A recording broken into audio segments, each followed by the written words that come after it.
Ghostwire Tokyo is the kind of game that just looks amazing from the visuals alone. And I don't know if it's just a weeb in me, but the Japanese neon aesthetic with the spirits and yokai made me think this was gonna be the kind of game I'd fall in love with. Coming from the same studio that made The Evil Within and Hi-Fi Rush, this was bound to be a great time. But what I ended up with was a game that was decent, but not nearly as amazing as I was hoping it would be. The story starts off in Shibuya, a place that everyone has to be familiar with by now. Our main character, Akito, ends up in a motorcycle accident, barely hanging on to life. A spirit flying above the accident just decides to use Akito's body as a host, but things don't go as planned. Akito then recovers from the accident, but realizes that this spirit is in control of his left hand. And to me, that sounds very similar to the popular anime Parasite, but hey, that's besides the point. That spirit is named KK, and he gives Akito access to a whole bunch of spiritual powers. Not too long after, a man in an Oni mask appears and summons a mysterious fog. That fog starts sealing away the souls of everyone in Shibuya, and these things called visitors begin roaming the streets. They look like regular businessmen and school children, but they'll come after you with umbrellas, giant scissors, and dropkicks. Our main goal is to figure out who's behind that Oni mask, put a stop to his evil plan, and then save Shibuya. Ghostwire is another one of those first-person shooter games that says screw the guns and just uses magic instead. The way you attack these spirits is by using magical power that shoots out of Akito's hands. There's a few different elements like wind, fire, and water, each one having its own effects. Wind is the fastest of them, letting you shoot off bullets to your heart's desire. Water is a lot slower, but you can hit enemies at a wider range. And it's really good when you start getting swarmed by a bunch of visitors. Then fire is the slowest of them all, but absolutely the most powerful. It can one-shot a lot of the school kid enemies with no problem. You also get to use a bow and arrow, but it doesn't feel like much of a main weapon. The ammo for it is harder to find, and it doesn't really do that much damage. Plus, it's harder to aim than the other abilities. It feels like they put this in here for those times where you don't have access to your spirit powers, but anytime you do have access to them, I only really use the bow when I was running low on ammo for everything else. All the skill tree upgrades give you buffs for things like sneaking and absorbing spirits faster. Those aren't the most exciting since it just makes the regular stuff you do a little less time consuming. Like, it's cool that you can absorb spirits faster since you'll be doing that a lot through the whole game, but I would never say it's needed. The most important upgrades are for the main elemental attacks. You can do things like shooting faster and making your charge attacks even more devastating. And later on, you automatically unlock even more elemental abilities that really come in handy. It's just weird because you don't have control over when you unlock those. They're locked behind your level and you only get them all when you reach a certain point. But it does things like letting you shoot rapid fire wind bullets or freeze enemies that get within your range. Overall, I think the combat is decent, but it does get bland after a bit. It could be that they give you these elements back to back very early on, but I also think that a lot of it has to do with the variety of enemies. So apparently the game originally released with less visitors than when I got my hands on it. They added more enemies in the Spiderstra update that we'll talk about later. I didn't even notice until the end of the game, and I can't imagine what this would have been like without those new enemies. And like I said before, it's mostly just businessmen and school kids. They make different versions of them, like the heavy dudes or the kids that can toss items at you, but for the most part, I didn't feel like there was enough strategy in these fights. Outside of the few bosses you fight, these visitors don't require that much thought to take down. Like, sure, you can aim at their legs to make them stumble or parry some of their attacks. But other than that, all you have to do is spray and pray your way through most battles. As long as you're not getting overwhelmed and taking too much damage, there's not a ton of options to consider when fighting specific enemies, which kinda sucks. Then when you get to the finishing moves, there's a lot of missed potential. We have the same few finishers where we pull the cores out with string or just rip it out with our bare hands. But it just gets old when there's only one or two animations on the exact same kind of enemies. I had a lot of moments where I forgot this was a game made by Bethesda. It really started to feel like a Ubisoft game, and I mean that in a bad way. The same thing that I always ended up hating about Far Cry, Assassin's Creed, and Watch Dogs is how they're filled with fluff. They have really big open worlds, but most of what you do in them is some repetitive garbage where you collect trinkets and grind out enemies. Sadly, Ghostwire Tokyo ended up feeling that exact same way, starting with you cleansing these torii gates to unlock pieces of the map,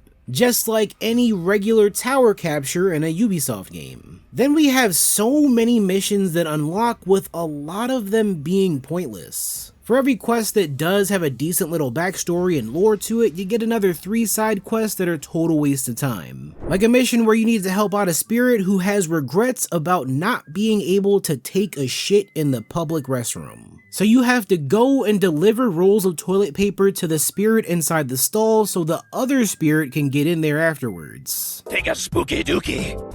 Some quests can be funny like that, but even more of them are total collectathons. At some point they want you to go and find all the missing tanuki on the map. They also want you to try to find and collect 200,000 spirits that are scattered all over Shibuya. And while you're at it, why not collect some relics to trade into merchant cats for more money? And even the parts where you need to find and capture yokai can be annoying since you need their items to fill out more of the skill tree. And if you're tired of the same repetitive gameplay mechanics, you'll probably start to feel the same way about the side quests. Don't get me wrong, it's nice knowing that there's more to do, but I hate that half of the content here just isn't very fun or original. I would have preferred something that was well put together and short than to be given way too much extra to search for. But outside of the main story, we still have to get into the Spiderstra update because it adds a whole new game mode. It's a roguelite that resets your skills and sends you through different levels of enemies. You can do objectives like not being seen by the visitors or collecting whatever items are in the level. It is challenging and it has its own little story, but it doesn't add enough to keep my attention. Since I was already getting tired of the gameplay in the story mode, playing through this with the same or even less abilities wasn't much help. And I couldn't help but think about God of War Ragnarok and the way they made their Valhalla roguelite mode. It helps that I already enjoyed the main gameplay in Ragnarok and how diverse it could be, but it's just so good, adding a decent story, some new challenges, and some randomized unlocks. But Spiderstra just feels a bit forced. If they did more to make this stand out from what we already played through in the main story, then I'd feel more interested. And you know what, I'll look at it as a game mode that Bethesda thought would be a good thing to add instead of Tango just doing their own thing. What I love about Ghostwire Tokyo is that it came from a team that clearly had a vision in mind. I mean, we already know one of the amazing minds that was behind this game already. It's spooky. Spooky dookie. The aesthetic of the environments, the enemies, and the abilities was going in the right direction for me. But the combat could have been a bit deeper and the world could have gone without all the open world fluff.